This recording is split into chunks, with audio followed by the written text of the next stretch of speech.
Nhar il-ġimgħa l-Parlament iltaqa' l-aħħar darba qabel il-waqfa tas-sajf bis-sessjoni plenarja li jmiss maħsuba għat-13 Ottubru. Sessjoni li mistennija ssir fil-Parlament il-ġdid li ġie ppjanat biex fl-istruttura tiegħu ikun differenti, kemm bħala binja li se tkun maqsuma fit-tnejn kif ukoll fil-Kamra tad-Deputati nnifisha, kif spjegalna il-Whip tal-Partit Laburista Carmelo Abela. Għandna forma ta' hemicycle għalkemm mhux forsi hemicycle kif wieħed kien jixtieq, però il-forma ħad tkun daqsxejn differenti biex wieħed jagħti lok ta' anqas konfrontazzjoni, naturalment id-dibattitu se jibqa' hemmhekk, u jibqa' b'saħħtu wkoll naturalment, imma fl-istess ħin wieħed joħloq daqsxejn waħda atmosfera ta' anqas wieħed kontra l-ieħor, naħa kontra l-oħra. Il-Parlament il-ġdid se jkollu faċilitajiet teknoloġiċi aħjar fosthom ta' video streaming li se jiffaċilitaw l-aċċess biex il-poplu jkun jista' jsegwi x'inhu jsir.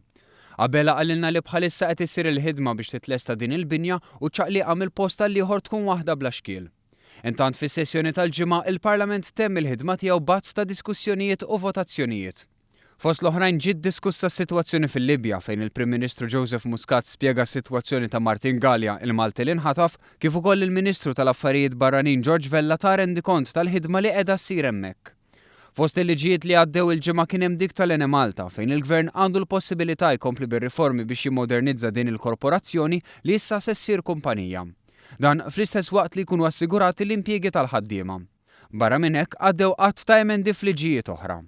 Kien propju il-frott ta' ħafna ħidma li saret fil-jiem ta' qabel fejn il-Kumitat speċjalment tal-abbozzi tal-liġi ltaqa' diversi drabi biex jgħaddi numru ta' liġijiet u l-bieraħ allura seħdan fil-Parlament fejn għaddejna l-aħħar proċess ta' dawn il-liġijiet.